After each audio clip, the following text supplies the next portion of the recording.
Button दबेगा, button दबेगा।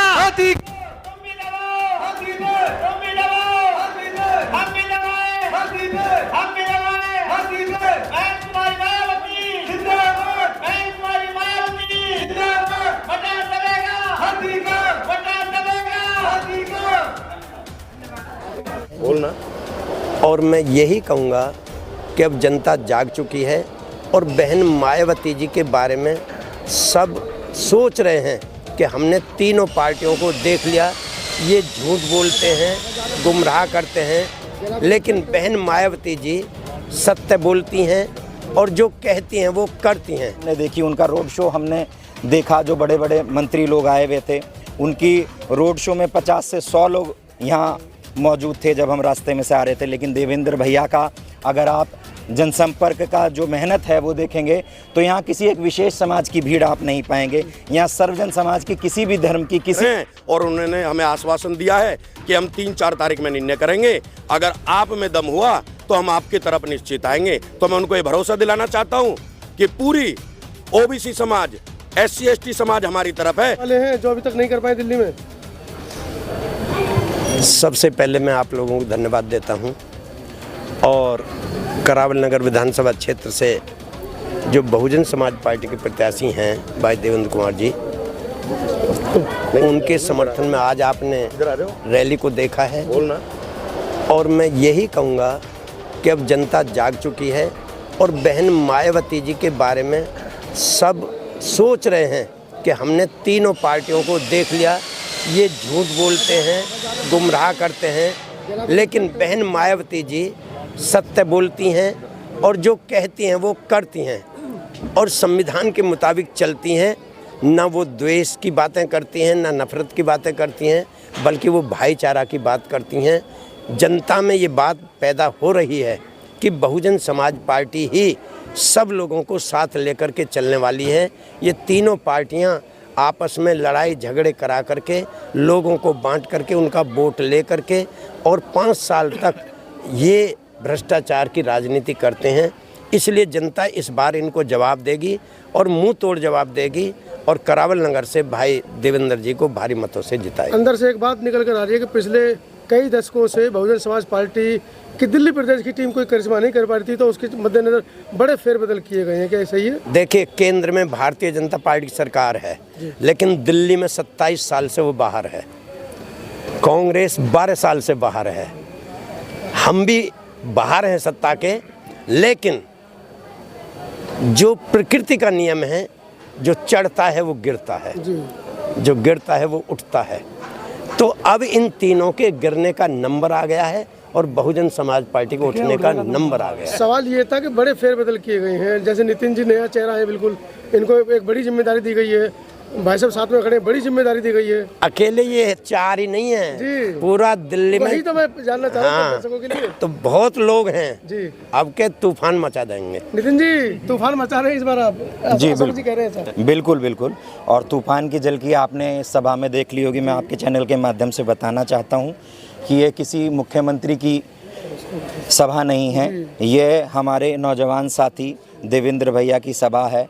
और इनकी सभा आप देखेंगे कि अभी मैं रास्ते में से आ रहा था तो कहीं हमें मुख्यमंत्री दिखाई दिए, उनकी सभा हमने देखी, उनका रोड शो हमने देखा जो बड़े बड़े मंत्री लोग आए हुए थे, उनकी रोड शो में 50 से 100 लोग यहाँ मौजूद थे जब हम रास्ते में से आ रहे थे। लेकिन देवेंद्र भैया का अगर आप जनसंपर्क का जो मेहनत है वो देखेंगे तो यहाँ किसी एक विशेष समाज की भीड़ आप नहीं पाएंगे। यहाँ सर्वजन समाज की किसी भी धर्म की किसी भी वर्ग का ऐसा कोई व्यक्ति नहीं बचा जो यहाँ इनके चुनाव प्रचार में, इनकी सभा में मौजूद ना हो।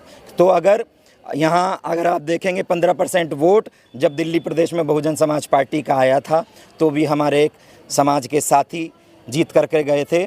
और अब की बार जो पहला विधायक सदन में जाएगा वो करावल नगर से देवेंद्र भैया के रूप में जाएगा। मीडिया नहीं है, पत्रकार नहीं है आपके पास, ये सवाल मैंने बाबू से भी पूछा था, जन जन तक नीतियों को कैसे पहुंचाएंगे? नहीं, देखिए, हम मानते हैं कि हमें 24 घंटे में से जो मेन स्ट्रीम मीडिया है उसमें से 24 मिनट नहीं मिलते। और वो 24 मिनट इसलिए नहीं मिलते, 24 मिनट इसलिए नहीं मिलते कि वो अडानी अंबानी के उस पे चलने वाले इशारों पे चैनल है।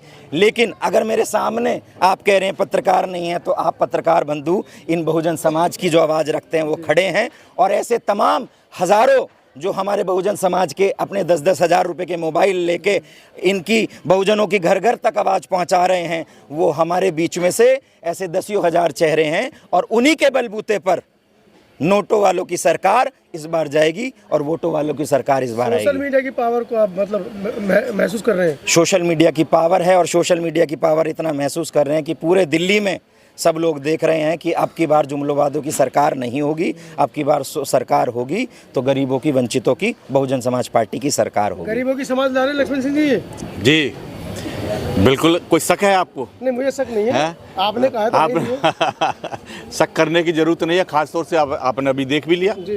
भाई, आपने देख लिया गरीबों के उसमें इतना अभी मुख्यमंत्री के यहाँ भीड़ नहीं होगी, और आप अभी कोंडली में एक रोड शो देख करके आए, कितने ज़बरदस्त वहाँ लोग भीड़ थे, तो इससे अंदाज़ा आप लगा सकते हैं। और अंदाज़ा लगाने से यही होगा कि अब की बार बहुजन समाज पार्टी की दिल्ली प्रदेश में करिश्मा करने जरूर मिलेगा, और आने वाले भविष्य में बीएसपी ऊपर ही बढ़ती उड़ती नजर आएगी।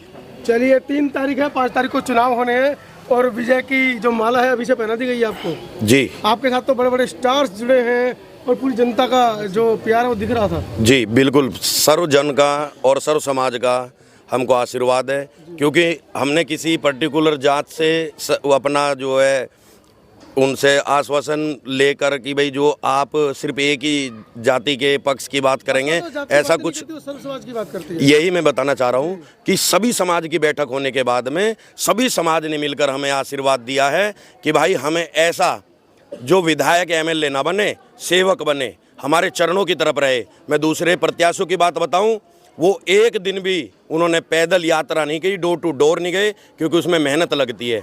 उन्होंने अपने स्टार प्रचारक बुलाकर बड़ी बड़ी सभाएं की। प्राथमिकता क्या रहेगी जीतने के बाद? प्राथमिकता रहेगी सर्व समाज के जितने भी दुख हैं उनको सबको मिटाने का कार्य करेंगे, और क्षेत्र में जो भाईचारे की भावना अब से पहले लोगों ने जातिवाद में, क्षेत्रवाद में बांट रखी थी, उनमें एक भावना उत्पन्न होगी कि भाई जो सर्व समाज एक साथ रहकर भी किसी एक मेहनती आदमी को चुन सकता है। क्षेत्र में क्या क्या चुनौतियां मिल रही हैं? क्षेत्र में तो चुनौतियां गिनने लगोगे तो बहुत लंबी है। अगर तुम क्षेत्र में घूमोगे, कम से कम 10% रोड ऐसे हैं जो बिल्कुल बंद है, और कम से कम 20 रोड ऐसे हैं जिनमें पानी भरा हुआ, जहाँ से निकल ही नहीं सकते गाड़ी से भी। उसके बाद टूटी सड़कें गिनोगे तो गिनते गिनते हार जाओगे, और नालियों में पानी, गंद, स्कूलों में व्यवस्था, अगर यहाँ पे स्कूल की व्यवस्था देखोगे तो यहाँ पे 4-4 शिफ्टों में, 3-3 शिफ्टों में बच्चे पढ़ रहे हैं। 2-2.5 घंटे में क्या बच्चा पढ़ेगा? पूरे क्षेत्र में, इतना बड़ा क्षेत्र होने के बाद में कोई पार्क नहीं है, कोई बढ़िया हॉस्पिटल नहीं है। इतनी ज़्यादा समस्याएं अगर गिनवाने लगेंगे तो बहुत ज़्यादा है। वर्तमान विधायक बड़ा प्रभावशाली है। वर्तमान विधायक जो पूर्व में थे वो तो यहाँ से चले गए हैं, क्योंकि उन्होंने 25 वर्ष काम करने के बाद में अब जनता को मुंह दिखाना था, तो मुंह दिखाने लायक नहीं था कि भाई विकास के नाम पे हमने वोट मांगा था और विकास हम कर नहीं पाए। तो अब जो नया विधायक लेके आए हैं, वो नए विधायक को वो सोच रहे हैं कि भाई कहीं से भी ला के जिता देंगे, कोई भी आदमी आ जाएगा। तो मैं आपको भरोसा दिलाता हूँ कि जो लोग भाईचारे की भावना को बढ़ाना चाहते हैं और पूरे विधानसभा में एक भाईचारे का संदेश देना चाहते हैं, वो सारे समाज हमें मिलकर आशीर्वाद दे रहे हैं। और स्पेशली मैं अल्पसंख्यक समुदाय से, जो हमारा मुस्लिम समुदाय है, उससे रिक्वेस्ट करता हूं कि भाइयों, आप जो है झाड़ू के बहकावे में ना आए। झाड़ू का जो ग्राफ था वो गिर गया है। आपका भी मकसद सांप्रदायिक ताकतों को हराना है, और हमारा भी जो भाईचारे की भावना को ठेस पहुंचाते हैं उनको हराना है। तो आप अगर मेरा मैसेज ये अल्पसंख्यक समाज तक, मुस्लिम समुदाय तक पहुंचे, तो भाइयों, जो आम आदमी का कैडर वोट था वो हमारे समुदाय का और SC ST का वोट था, आज उनका सारा जो वोटर था वो हमारी तरफ शिफ्ट हो गया है।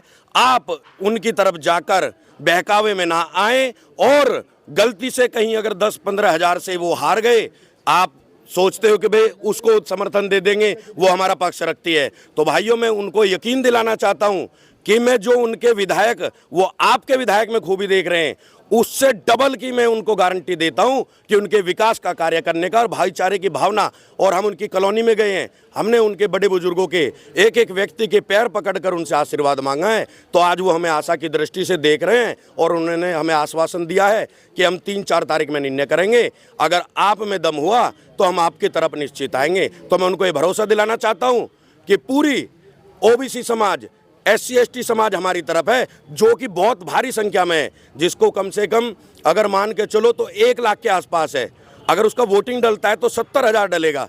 अगर वैसे तो हम इसी ग्राफ को अगर पूरा कर लेते हैं, इसी में जीत जाएंगे, लेकिन अगर थोड़ी कमी रहती है, क्योंकि दूसरी पार्टी जो है उसने प्रधानमंत्री और मुख्यमंत्री तक को यहाँ पे उतार दिया है, तो मैं उनसे रिक्वेस्ट करता हूँ कि 5 साल पछताना ना पड़े, इसलिए मुझको वोट दे और हाथी को मजबूत बनाए। मैं भाईचारे की भावना को बढ़ाऊंगा और आपके सम्मान को रखूंगा। बहुत अच्छा।